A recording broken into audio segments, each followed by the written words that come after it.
The Making of a Scientist, which is a very important chapter. बच्चे, before I start this chapter let me tell you one thing. आपको एक बात बता देती हूँ कि इस चैप्टर में हमेशा the students have confusion. Even though the chapter is not that confusing, but since it is dealing with something which is very experimental, तो जब क्वेश्चंस आते हैं तो बच्चों को लगता है कि दिस चैप्टर इज डिफिकल्ट. मतलब मैंने अभी तक जितने बच्चों को पढ़ाया है, I have always heard this word कि मैम वी हैव चैप्टर या तो नेल्सन मंडेला और making of a scientist.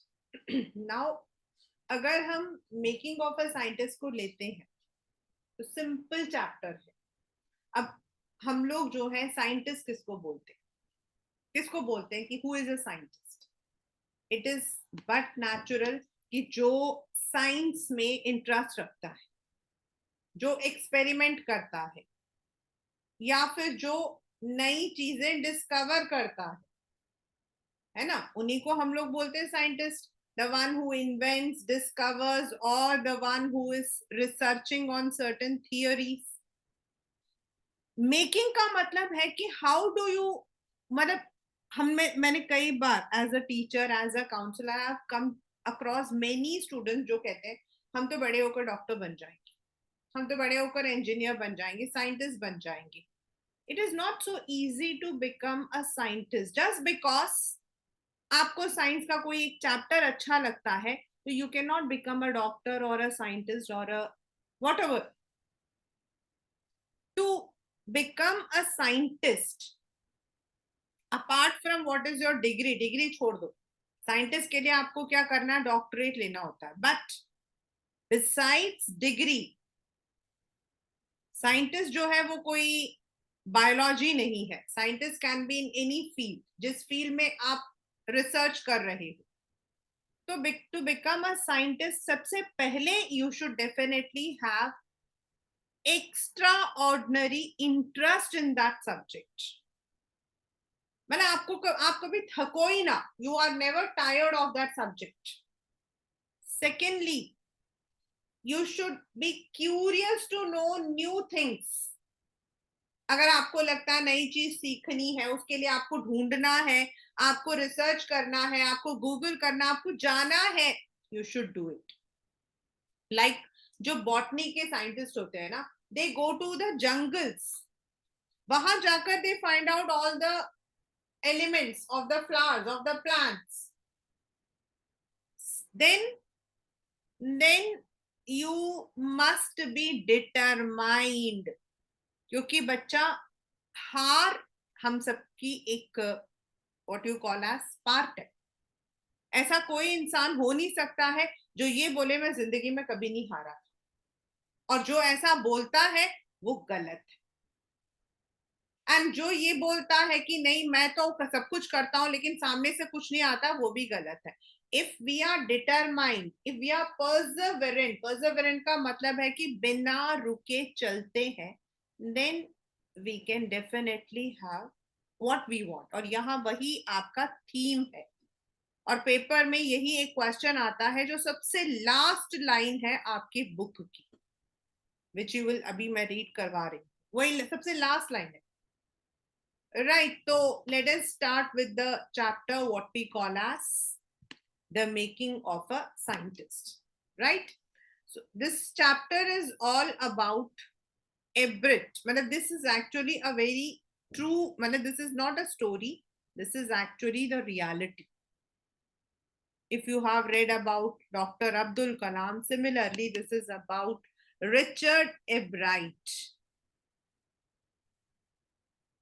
Richard एब्राइट के साथ में क्या था कि he was a bright scientist, but जब वो छोटा था, when he was very young, तो he lost his father. उसके फादर की डेथ हो गई थी. एंड वो अपनी मदर के साथ अकेला रहता था. तो और उसके कोई फ्रेंड्स नहीं थे, लिटरली उसके कोई फ्रेंड्स नहीं थे. उसकी मम्मी ही उसकी मम्मी थी, पापा थे, फ्रेंड थे, सब कुछ थे. और उसकी जो मदर है, पेपर में क्वेश्चन है the role of his mother, one of the important question from this chapter. And you can मतलब अगर आप सोचते हो इस चैप्टर से कोई क्वेश्चन आएगा तो ये एक क्वेश्चन आप उम्मीद कर सकते हो। तो when he was very young, तो उसकी मदर क्या करती थी, उसको ट्रिप्स पे ले जाती थी अकेली, टेलीस्कोप, माइक्रोस्कोप, कैमरा, या फिर जो मतलब उसमें माउंटेन में चढ़ने के लिए मटेरियल चाहिए सब कुछ लेकर देती। एंड रात को वो उनके साथ में बैठकर she would ask to gaze the sky, जिससे कि वो एस्ट्रोनॉमी को पढ़ सके जब छोटा सा था।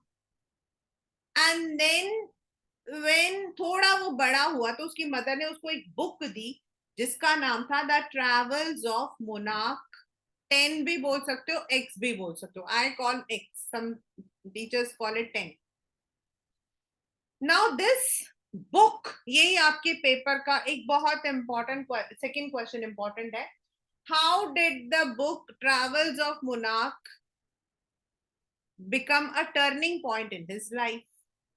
उस बुक का क्या था, एक मतलब की खासियत ये थी कि दैट बुक कंटेन्ड, एक डॉक्टर थे, डॉक्टर अरखट, वो जो है मतलब कहते थे कि आप जो हो बटरफ्लाइज को कलेक्ट करो एंड उनके माइग्रेशन को स्टडी करो। माइग्रेशन मतलब बटरफ्लाई कहां से कहां तक जाता है, क्योंकि उन they don't go more than their territory, तो वो कितनी दूर जाता है। अब उसके लिए उन्होंने क्या किया, उन्होंने एक तरीका निकाला। उन्होंने कहा जैसे मेरे पास बटरफ्लाई है, ठीक है, मैंने पकड़ा, उसको मैं टैग कर दूं, ऊपर एक टैगिंग कर दूं, जैसे ये लिखा हुआ, देखो ये लिखा बना हुआ है, this on the right side. And then जो इसको पकड़ेगा जितने डिस्टेंस में, for example it is starting from से दिल्ली, और दिल्ली के अंदर दिलशाद गार्डन से it has flew till Preet Vihar, तो कितना डिस्टेंस वो ट्रैवल करता है, उसके लिए he had given some gift, मतलब वो he used to encourage the children.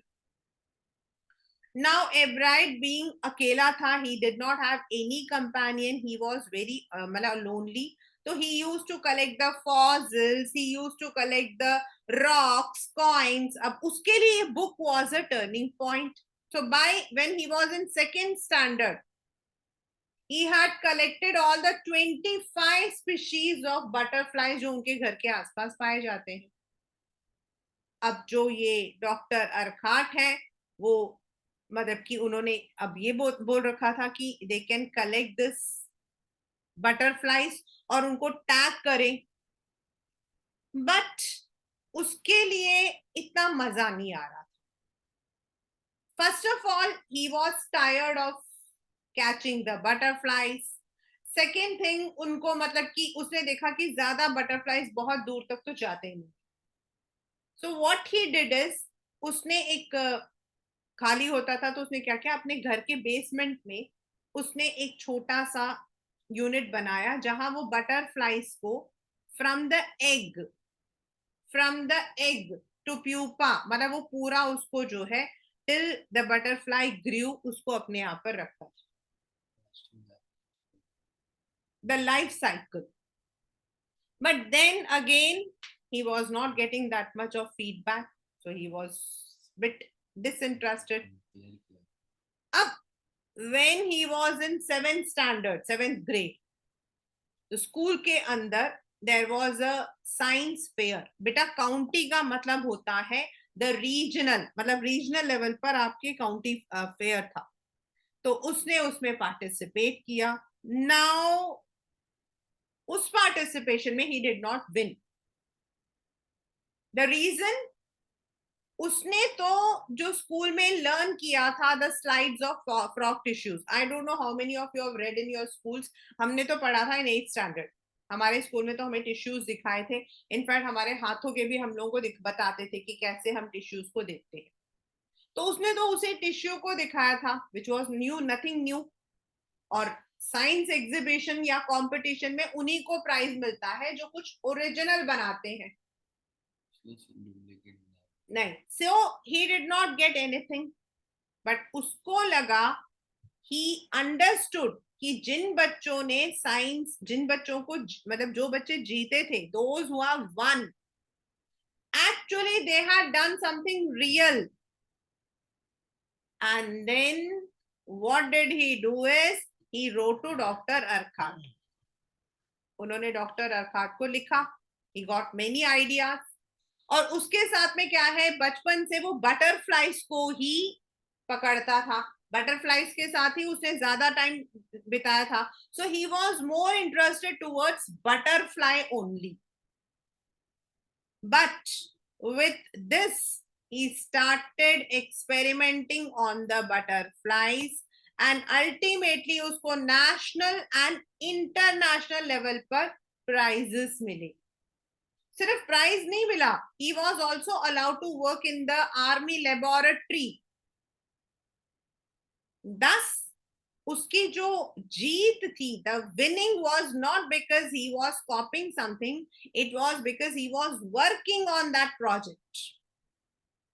When he was in 8th standard 8th grade, तो दो तरीके के आपके जो है देर आर बटरफ्लाइज.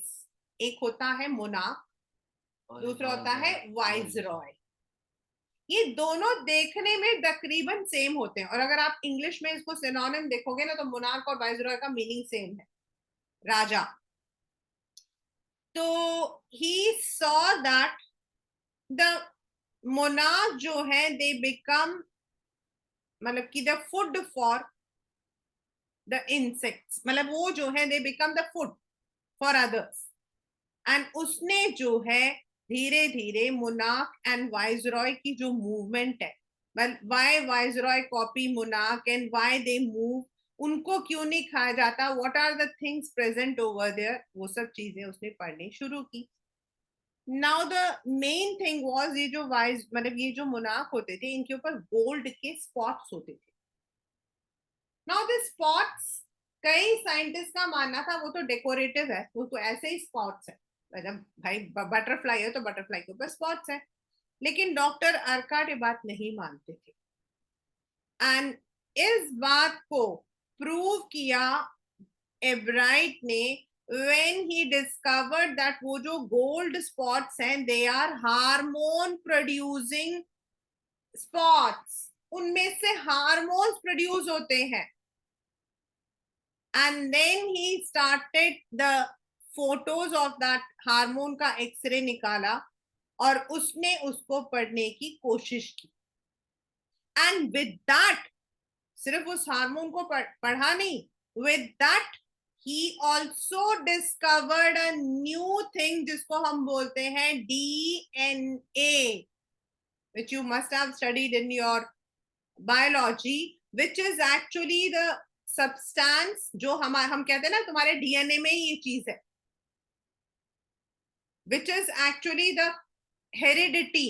अगर आपके फादर को कोई, मतलब कि if your father and you are looking alike, if your father and you are having the same kind of interest, if you are like your mother, तो वो डीएनए में होता है, वो डीएनए कैरी करता है. and he studied that of that monarch. And then it was not only that कि उसने उस monarch को पढ़ा था या ऐसा कुछ है, the main thing was कि उसने एक ऐसे substance की invention की which helps us today to study many cancer, जो oncology में आज हमें help करता है. क्योंकि there are number of cancers, और ये कैंसर कैसे फैलता है, cancer, what is cancer, the multiplying of cells. जिस बॉडी पार्ट में कोई भी सेल आपका मतलब कि विदाउट रीजन मल्टीप्लाई करना शुरू कर देता है, that becomes cancerous. And he studied, मतलब उसके उस इन्वेंशन से today scientist are able to find out many causes of cancer. So that is what Ebright was about. He did not become a scientist because he wanted to become a scientist. He had a bright mind. He had the theory, उसने theory of life skill को जो discover किया था, that was because he was an all-rounder. He was very curious. ये जो last वाली slide है ना बच्चे, this is very important because ये आपके पेपर का क्वेश्चन है. what are the ingredients that makes a scientist? कहा जाता है कि वो not only he was a very good scientist, he उसने अपनी जो अपनी पब्लिकेशंस थी वो 22 years में पब्लिश किया था, which is very young. Normally इतनी जल्दी हम साइंटिस्ट, इतनी जल्दी कोई हमारे उसको मानता नहीं है. It is said that he was a very good photographer. He used to go to the nature, and वहां पर most of the time he would be taking the photography of the nature or animal related. And he was also a very good debater. बहुत अच्छा debater था. उसके social science के teacher उसकी काफी तारीफ करते हैं. he was competitive but he never wanted कि मैं ही जीतूं. and he worked for the right reasons. he did not run after the prizes. and that is why और वो अकेला नहीं था. ऐसा नहीं कि वो एब्राइट ने सब कुछ अकेला किया था. he even had a friend जिसने बाद में when he had gone to the college में जाने के बाद he was a मतलब कि वो मेडिसिन भी पढ़ रहा था and he also stood second. उस वक्त में he had a friend also जिसने उसके साथ ये पूरा डीएनए का मॉलिक्यूलर जो मतलब कि वो था प्लास्टिक से बनाया था. and thus he could become not only a scientist but he also discovered something which is what you call as आज हमारे लिए for the people, for the मतलब कि what you call as for the doctors, it is a very big achievement. That is what making of a scientist is all about. Now let us start with the book. Right side में आप अपने उसमें देखिए what written. Richard Ebright has received. ये मतलब कि this is not a story, this is reality. The Searle Scholar Award and Skering Plough Award for Biochemistry and Molecular Biology. और आज in 2023 molecular biology is one of the very interesting subjects क्योंकि वो आपके उन चीजों को बताता है जो डॉक्टर्स को हेल्प करता है. It is what you call as certain times you can say it comes in the medical, sometimes it may be a paramedical. It was his fascination for butterflies that opened the world for him. ऐसे नहीं था कि वो एक दिन में आया था. It was only because of the butterflies. Now I'm taking the book, sorry, I'm starting the same along with the book.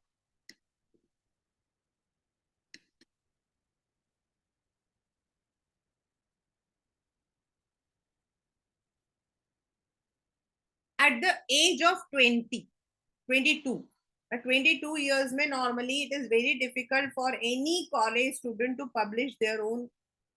बहुत साल लगता है क्योंकि आप जब कुछ चीज को लिखते हो ना तो द आपसे जो एक्सपर्टीज होते हैं they need to find out whether you are right or not.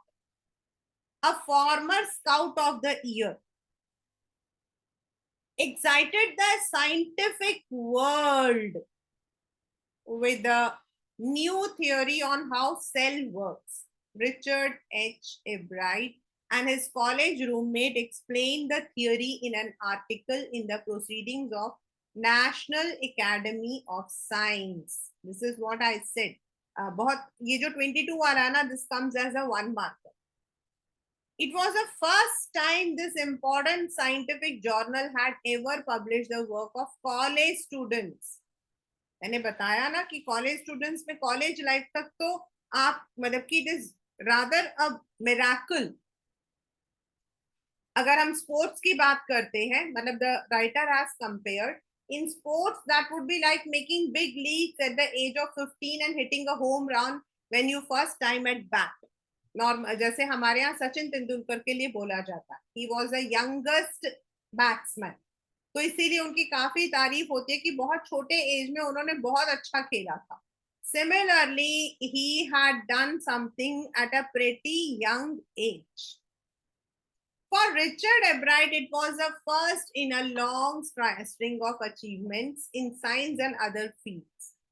And it all started with butterflies.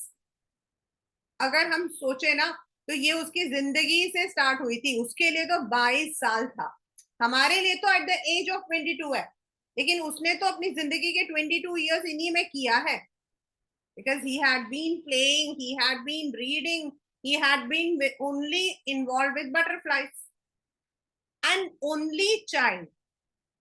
वो अपने पेरेंट्स का अपना एक ही बच्चा था. Ebright grew up north of Reading, Pennsylvania, in US. There wasn't much I could do there. I certainly couldn't play football or baseball with a team of one. Team of one मतलब मैं अकेला था. Team of one मतलब he was all alone. वहां कोई था ही नहीं. But there was one thing I could do, collect things. एक ही चीज वो कर सकता था घर के आसपास में, क्योंकि वहां पे in US specifically Pennsylvania जो है, it's not that much developed, so he could go out. So he did and did ever, beginning in the kindergarten. Kindergarten मतलब prep class.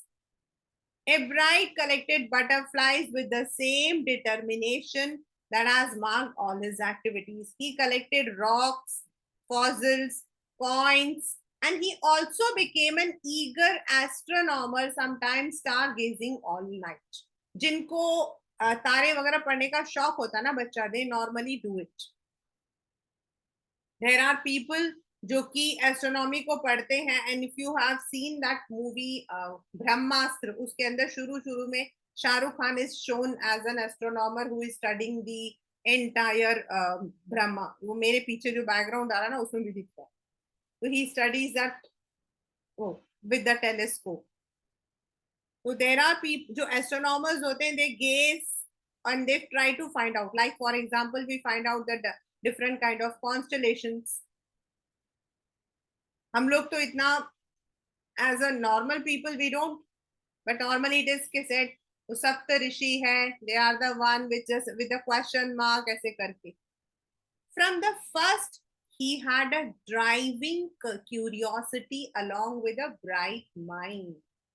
मतलब उसमें इतनी क्यूरियोसिटी थी, इंटेलिजेंट तो था ही, प्लस पेपर का question. What was the role of Ebright's mother in his life? He had a mother who encouraged his interest in learning. She took him on trips, bought him telescopes, microscopes, camera, mounting material, other equipment, and helped in many other ways. बच्चा यहाँ पर I just want to tell कि this is a reality. जब आप बच्चों को कहीं पर भी प्रैक्टिकली कोई चीज सिखाते हो ना, that will always help out. That will always help out. In fact, I don't remember, there is a famous quote कि अगर आपको किसी जगह को जानना है, looking at the Google, oh, ये केरला है, ये कर्नाटका है, if you go over there, you will learn more. उसकी मम्मा उसको लेकर जाती. I was his only companion until he started school. क्योंकि स्कूल में तो घर उसका कोई फ्रेंड तो था नहीं शुरू शुरू में.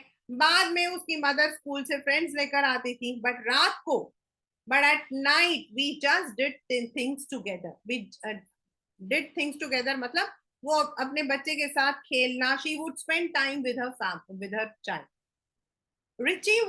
रिची उसका पेट नेम है. Was my whole life after his father died when Richie was in third grade. सोचो 7-8 साल का था जब उसके फादर की डेथ हो गई. She and her son spent almost every evening at the dining room table. If he did not have things to do, I found work for him. अब वर्क का मतलब ये नहीं कि बेटा बर्तन निकाल के रख दो या नीचे से जाकर सामान ले आओ. लर्निंग उसको भी अच्छा लगता था. He learned.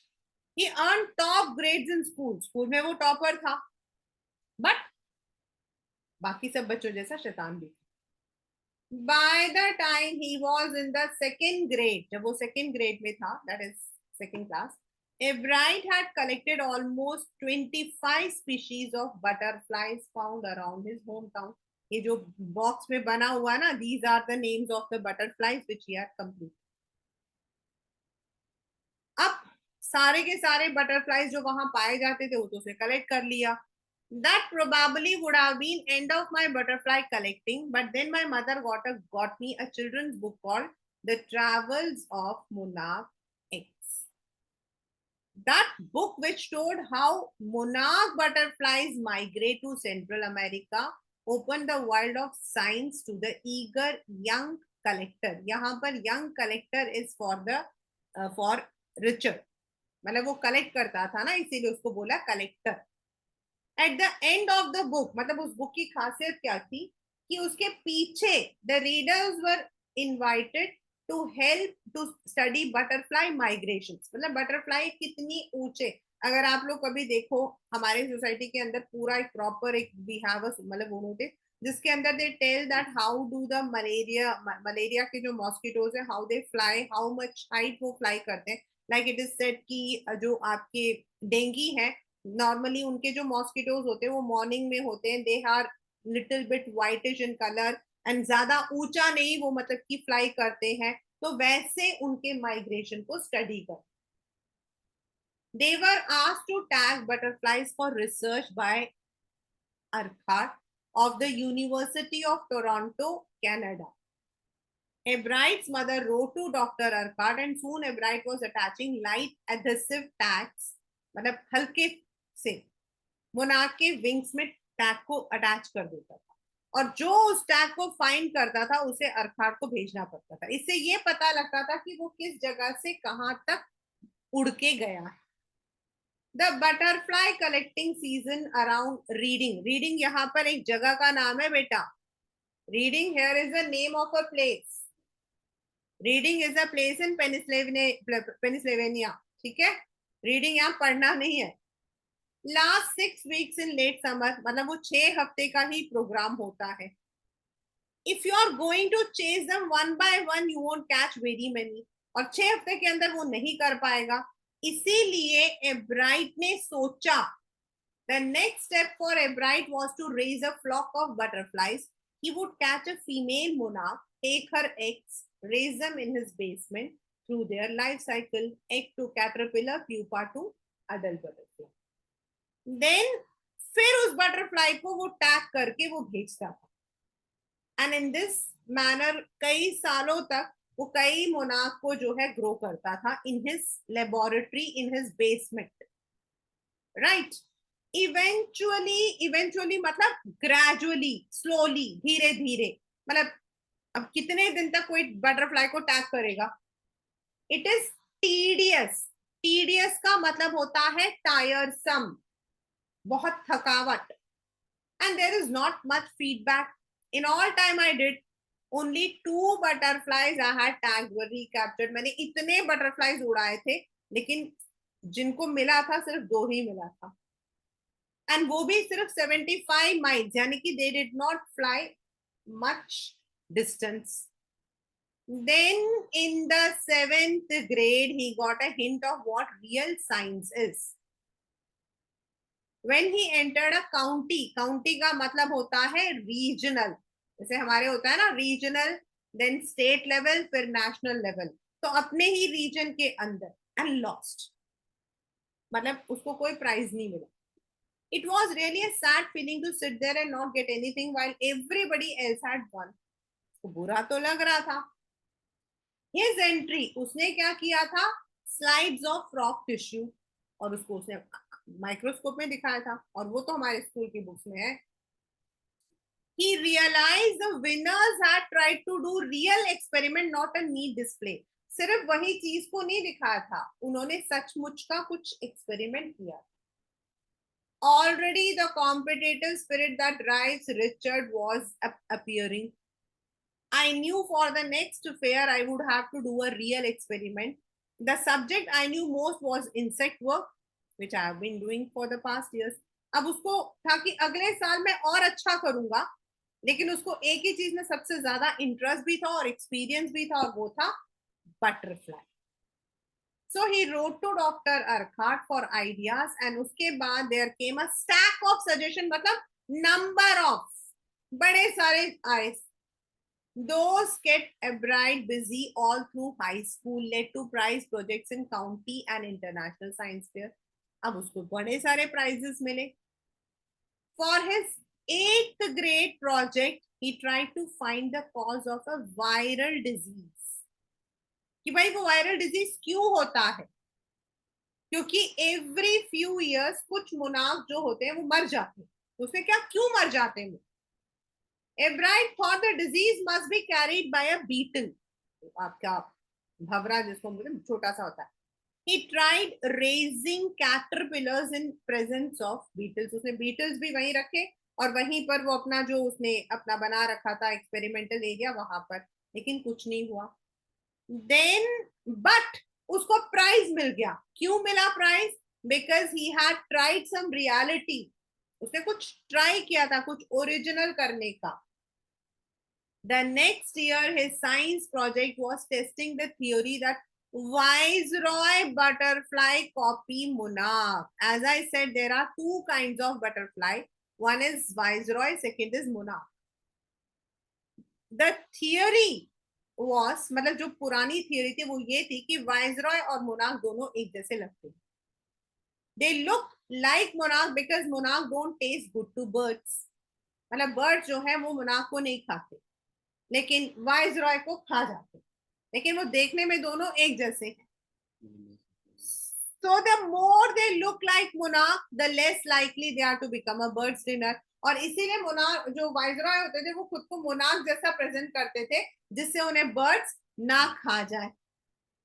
Ebright's project was to see, in fact, whether the birds would eat monarch. He found that a starling is again a bird, would not eat ordinary bird food. It would eat all the monarch it could get.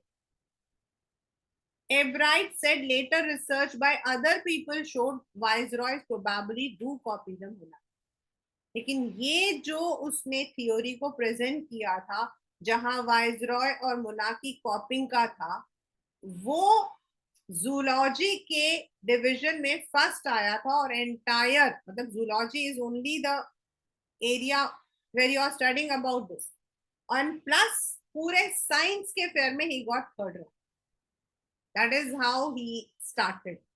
अब यहाँ पर जो second year, हमारे यहाँ पर क्या होता है, हम 9th 10th बोलते हैं, यहाँ पर हाई स्कूल ऐसा बोला जाता है. Richard began the research that led to the discovery of an unknown insect hormone. Indirectly, it also led to the new theory on the life of cells. उसने देखा, क्वेश्चन उसका क्या था, what is the purpose of 12 tiny gold spots on a monarch pupa? Everyone assumed spots were just ornamental. Ornamental का मतलब decorative, मतलब सिर्फ दिखाने के लिए, उनका कोई काम नहीं है. लेकिन डॉक्टर अर्काट का मानना था ऐसा हो ही नहीं सकता, बिना काम के क्यों स्पॉट्स होंगे. To find the answer, Ebright and another excellent science student first had to build a device.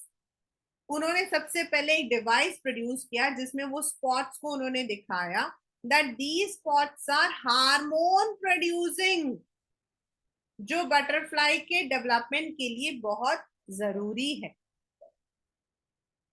This project won the first place and entry into International Science and Engineering Fair. And वहां पर international level पे he got third prize.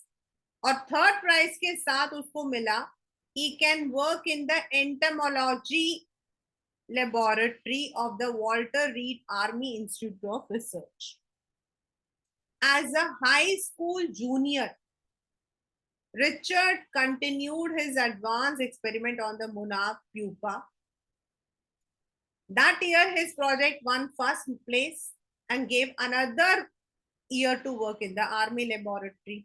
अब जैसे ही वो 11th-12th में चला गया, senior मतलब when he went to 11th-12th, he grew cells from a monarch wing. उसके जो wing होता है उसे कल्चर निकाला, जैसे ब्लड कल्चर निकालते हैं वैसे, and he saw cells would divide and develop into normal butterfly wing scales only if they were fed the hormone from gold spot.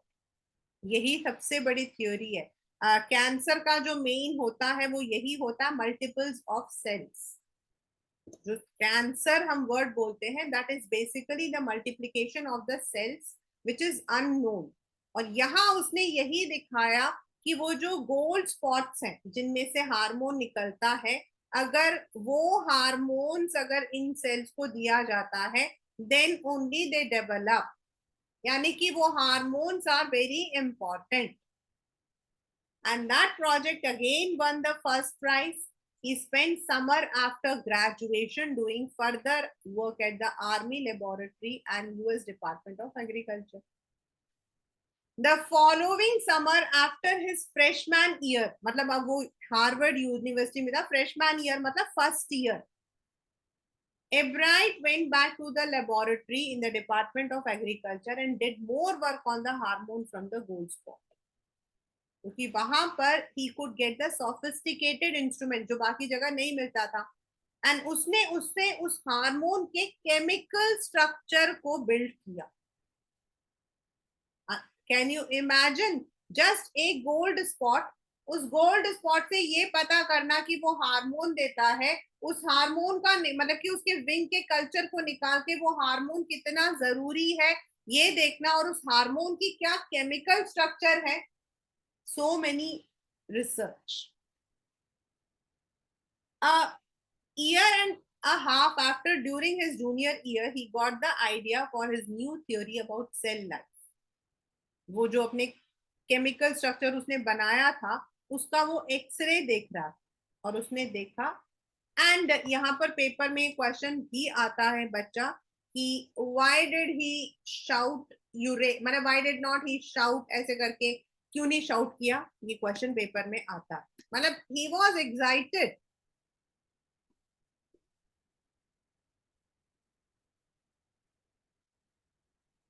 I have got it. He did not shout eureka और I have got it. उसने ओ yes ऐसा कुछ नहीं किया.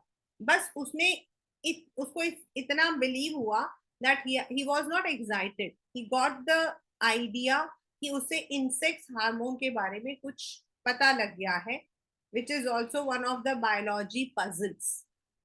मतलब हम cell को DNA, the blueprint of DNA is a substance in the nucleus of a cell that controls heredity. It determines the form and function of cell. The DNA is a blueprint for life. वो हमारा how do we work, हमारा क्या क्या है. Even the diseases, certain diseases are genetic, certain diseases are communicable. Sir तो ये कैसे होता है, दैट सेल थ्योरी से ही पता लगता है. And that he had found कि सेल जो है वो बेसिक है. Ebright and his college roommate James R Wong worked all night drawing pictures, constructing plastic models of molecules to show output. Together they later wrote the paper that explained the theory. पूरी रात वो लोग काम करते थे. वो जो उन्होंने मॉडल बनाया था डीएनए, पहले तो उन्होंने डीएनए का वो देखा था उसमें क्या केमिकल्स है, फिर उसकी पूरी उसको जो है एज अ मॉडल बना के दिखाया था, और उसके बाद उसको लिखकर उन्होंने जब पब्लिश किया, he was very young. Surprisingly, no one who knew him. Richard graduated from Harvard with highest honor, second in his class of 1510 students. सोचो, हम तो 40 बच्चों में से फर्स्ट आ जाए तो खुश होते हैं, वो 1510 बच्चों में सेकंड आया था. कितनी बड़ी बात है. 1510 स्टूडेंट्स थे उसकी क्लास में and he was second. He was in the medical school. Then he became a graduate student researcher in Harvard Medical School. And फिर उसने दोबारा से वही थ्योरी को स्टार्ट किया. If the theory proves correct, it will be a big step towards understanding processes of life. It might also lead to new ideas for preventing some type of cancer and other diseases. और ये सब क्यों हुआ? क्योंकि cell theory को आज today I am telling you, if you go to the hospitals you will find molecular biology, nuclear biology, and these are all now very common. पहले नहीं था. All of this is possible because of his curiosity. His high school research into the purpose of the spots on a monarch pupa eventually led him to this theory of, एक छोटे से pupa में एक gold spot, उसके वजह से उसने इतना बड़ा जो थियोरी है वो उसने इन्वेंट किया. Ebright has been interested in science since he first began collecting butterflies, but not so deeply that he hasn't time for other interests. इसका मतलब क्या होता है? मतलब उसको साइंस में बहुत इंटरेस्ट है, जब से वो बटरफ्लाई कलेक्ट करा तब से है, बट इसका मतलब ये नहीं कि वो बाकी कुछ नहीं करता. Ebright also is a champion debater, public speaker, मतलब वो बहुत अच्छा स्पीच भी देता है, डिबेट भी बोलता है, गुड कैनोइस्ट, कैनोइंग होती है, that's adventure, water adventure, and all round outdoor person, मतलब बाहर खेलना कूदना सब कुछ अच्छा लगता है उसे. He is an expert photographer specifically of science and nature. In high school, Ebright was a straight A student. A student matlab A grade, topper, because learning was easy. He turned a lot of his energy towards debating model. आप लोग जो बोलते हो moon, MUN, model United nation clubs, जो आप लोग करते हो. Nowadays it is very common. अब तो हर स्कूल में MUN होता है. And many of you I know have participated also. Many of my students have participated. They have even gone abroad. They have even gone to other schools. But he also used to. He also found someone to admire. Uska social science teacher, Richard A. Wheeler, जो कि MUN and debating club के भी adviser थे. वो कहते हैं कि mister वेहर ने उनके लिए नए नए आइडियाज रखे. Richard would always give that extra effort. Extra effort मतलब देखो, सब बच्चे लर्न करते हैं, सब बच्चे करते हैं, बट कभी कभी हमें ना कुछ एक्स्ट्रा करना पड़ता है. What pleased me was here was a person who put 3 or 4 hours at night doing debate research beside doing all his research with butterflies. मतलब अपने साइंस की पढ़ाई के साथ वो बाकी चीजों पर भी उतना ही टाइम देता था. Richard was competitive but not in a bad sense. एक होता ना उसको नीचा दिखाना, उसके पास क्यों है, वो जीत रहा है, क्यों जीत रहा, देखो बच्चा देखो वो जीत रहा, देखो. No, he won because he did not want to win a prize. Rather, he was winning because he wanted to do the best job. Beta, ye na, not because I'm teaching you this. As a mother, also, I've always told my daughters, participate in any competition not because you have to win. This is because you need to participate. और ये जो last line लिखी हुई है class 10, and that is one of the ingredients, ये आपके paper में आता है. What are the ingredients? Ingredients का मतलब क्या होता है? मैगी कैसे बनाते हैं? मैगी लिया, उसमें पानी डाला, उसमें सब्जियां डाली, उसमें जो मैगी मसाला होता है वो डाला, यानी कि उन सबको हम बोलते हैं इंग्रेडिएंट्स, है ना. तो साइंटिस्ट बनने के लिए क्या क्या इंग्रेडिएंट्स होना चाहिए? Start with a first rate mind, add curiosity, mix in to win for the right reason. आपके पास क्यूरियोसिटी होनी चाहिए, and mix in the will to win, मतलब मुझे जीतना है, not because I want to show someone कि I am superior, just because you have to win. Ebright has these qualities.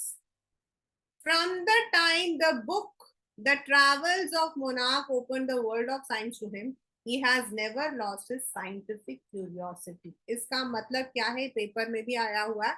मतलब right from the very beginning, छोटा सा बच्चा था वो. Since then, और अभी तक, he has been determined, he has been perseverant. Perseverant मतलब एक इंसान जो कभी भी हारता नहीं, उसको हम बोलते हैं perseverant. So this is the chapter what we call as the making of a scientist. Now beta, in this chapter you would be having, जो last में है, what are the ingredients of making of a scientist? One question. The role of mother या फिर mother का character sketch, दोनों एक ही है, दोनों एक ही है. Then आपका वो जो गोल्ड स्पॉट है, मतलब कि how it help in to finding out the hormone, ये 3 क्वेश्चन तो हमेशा लर्न करते हैं. एंड डोंट बी कंफ्यूज कि वो, मतलब कि व्हाट वाज द क्रोनोलॉजी. मतलब जब वो 7th ग्रेड में था, 7th से लेके 10th के बीच में, he had participated in number of exhibitions and competitions, जिसमें पहला कंपटीशन वो हार गया था, बट उसके बाद either he had been winning 3rd position or he had been in the 1st position. And once he reached the high school, then there was no turn back. उसके बाद वो सिर्फ जीतता ही गया. एंड उसने जीता नहीं, हर बार उसने प्रोजेक्ट में कुछ नया करके दिखाया. So that is what the chapter making of a scientist is all about.